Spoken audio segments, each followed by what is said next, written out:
esse evento, né, de saída da pobreza, né, para um país em que os leitores dos meios de comunicação, de maneira geral, não é, são aqueles que não estão situados na linha de pobreza, esse é um tema que pouco os interessa, mais interessados no comportamento da Bolsa de Valores, a taxa de juros, por exemplo, que é o centro de grande parte dos telejornais, por exemplo, não é, ou mesmo da mídia convencional. Não é?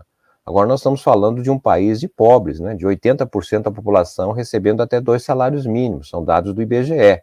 Né? Então, nesse sentido, essa evidência, né, de que o Brasil está conseguindo combater a pobreza através de medidas que são de transferências de renda, também são medidas conjunturais. É importante frisar isso até para diferenciar, por exemplo, do programa de combate à pobreza da China. Né? A China, por exemplo, retirou 850 milhões de pessoas da situação de pobreza e 93% dessas pessoas que saíram da pobreza saíram porque tinham um emprego, um salário, tá certo? Ou seja, o que estrutura a saída da pobreza está vinculada àquilo que falávamos anteriormente, ao curso da atividade econômica, do emprego, que permite às pessoas caminharem, de certa maneira, com as suas próprias pernas, né? O que nós estamos tendo agora são ações, digamos assim, mais imediatas, né? Porque como a economia ainda anda de lado, como sairiam as pessoas da pobreza? Porque o emprego cresce, mas ainda é um emprego muito contido para o estoque de pessoas que estão desempregadas, que até deixaram de procurar trabalho e assim por diante. Então, são medidas que, através, não é, da transferência de renda, que permite justamente que a pessoa passe a ter o que comer, não é? Necessidades essenciais começam a ser atendidas por essa transferência de renda. Penso que o nosso desafio, não é, está justamente em permitir com que essas pessoas, que hoje nós estamos falando basicamente de 40% dos brasileiros que vivem porque estão incluídos no orçamento público. Ou seja, em 1985, para se ter uma ideia de referência, nós tínhamos menos de 3% da população brasileira dependia do orçamento público para viver. Nós estamos hoje com 40% da população que depende disso. Isso revela, digamos assim, um protagonismo do governo, né, do seu compromisso com a população, com a base da pirâmide social brasileira, mas, por outro lado, também é uma espécie de pronto-socorro. Você está atuando sobre as emergências, não é? Já que nós não tínhamos, perdemos, como você falou, a partir aí da metade do ano, do século, da década passada, o país sofreu uma inflexão. Não é? Tanto é que essa inflexão da segunda metade da década passada fez com que a década de 2010 fosse considerada perdida do ponto de vista econômico.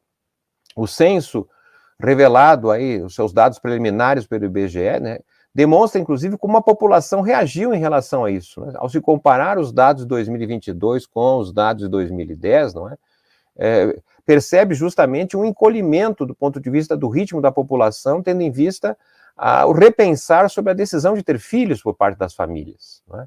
Ao mesmo tempo, a procura por lugares que possam ter alguma possibilidade melhor de emprego ou um custo de vida menor, não é? Que foi justamente o deslocamento de parte da população para as cidades médias. Não é? Nós temos um conjunto de cidades, né, entre 100 a 500 mil habitantes que estão vinculadas mais no interior do Brasil, mais conectadas com a produção primária exportadora, com áreas de turismo, por exemplo, que expandiram muito a população, oferecem melhores condições de vida do que na grande cidade, né? Muito permeada pela violência, permeada pelo custo de vida, do transporte, assim por diante. Então, a população ela se ressente de uma década tão difícil como foi a década passada, e, obviamente, a importância de usar o orçamento público em prol da população.